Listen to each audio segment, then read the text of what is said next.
কসবায় তৃণমূল কাউন্সিলরের ওপর হামলার ঘটনায় যে মূল চক্রী যাকে ইতিমধ্যেই পুলিশ গ্রেফতার করেছে সেই গুলজারের দাবি জমি বিবাদেই কি কসবায় কাউন্সিলরের ওপর হামলা হয়েছিল, যে প্রশ্ন সামনে আসছিল সেই প্রসঙ্গে গুলজারের দাবি জমি দখল করেছিল তাই হামলা। সুশান্ত ঘোষের ঘনিষ্ঠের বিরুদ্ধে জায়গা দখলের অভিযোগ করেছে ধৃত গুলজার।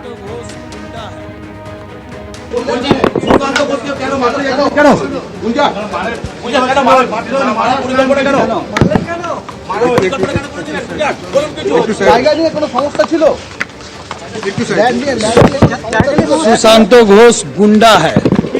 কেন আপনাকে ধরলো? পুলিশ কেন ধরলো আপনাকে? কেন আপনাকে ধরলো? কেন সুশান্ত কেন গুন্ডা? আপনার জায়গা দখল করেছিল বলে जगह दखल करे है, मेरा जगह है। আপনার জায়গা দখল করেছিল? दखल किया है तो मारा। জায়গা দখল করেছিল? কতটা জায়গা? কতটা জায়গা? কতটা 2000 स्क्वायर फीट। কে দখল করেছিল? কে?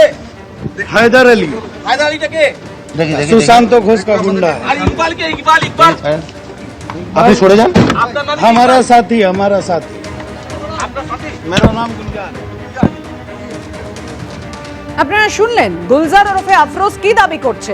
ক্রিমিনালকে কি বলবো, ওকে তো চিনি না, জমি জমা সংক্রান্ত ব্যাপারে আমি তো থাকি না। হামলার মূল চক্রের অভিযোগ উড়িয়ে পাল্টা দাবি তৃণমূল কাউন্সিলরের।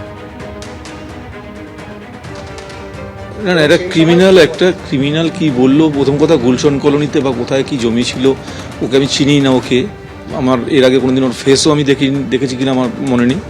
আর গুলশন কলোনিতে আমি সপ্তাহে একদিন যাই, শনিবার দিন আধ ঘন্টা বসি, পাবলিকের সই সমুদ করে চলে আসি, বাকি অন্য দিন আমি ওখানে যাই না। আর গুলশন কলোনির রাজনীতিটা যেহেতু অন্যরকম, আমি ওখানে সরাসরি মাথাও গলাই না। কি দখল করে কি আছে এই সমস্ত অবান্তর কথা। না না, আমি চিনি না। আমাদের সঙ্গে যারা রাজনীতি করে ওখানে এই নামের কোনো ছেলে নেই। বলতে পারবো না, আমি চিনি না একে। যাকে গ্রেফতার করা হয়েছে তাকে আপনি চেনেন না বলছেন? না, চিনি না। তিনি আপনাকে বলছেন উল্টে যে সুশান্ত ঘোষ। না, আমাকে তো সবাই চিনি, আমি যেহেতু ওখানকার কাউন্সিলর, আমাকে তো চিনবেই।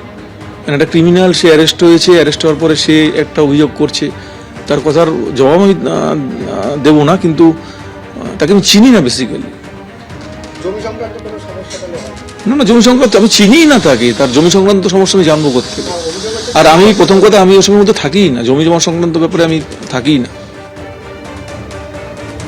অর্থাৎ জমি জমা সংক্রান্ত ব্যাপারে আমি তো থাকি না, যে মূল চক্রী এই গোটা ঘটনার হামলার তার অভিযোগ উড়িয়ে পাল্টা দাবি করছেন তৃণমূল কাউন্সিলর।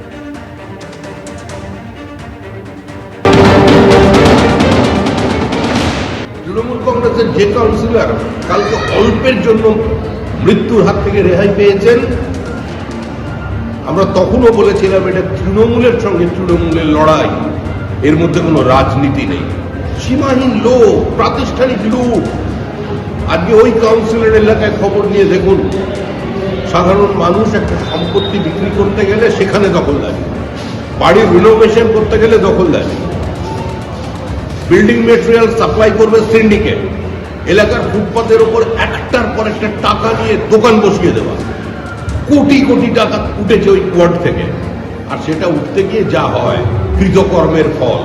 যদিও কারণ মৃত্যু কাঙ্ক্ষিত নয়, কিন্তু সৎ স্বর্গে স্বর্গবাস, অসৎ সঙ্গে সর্বনাশ।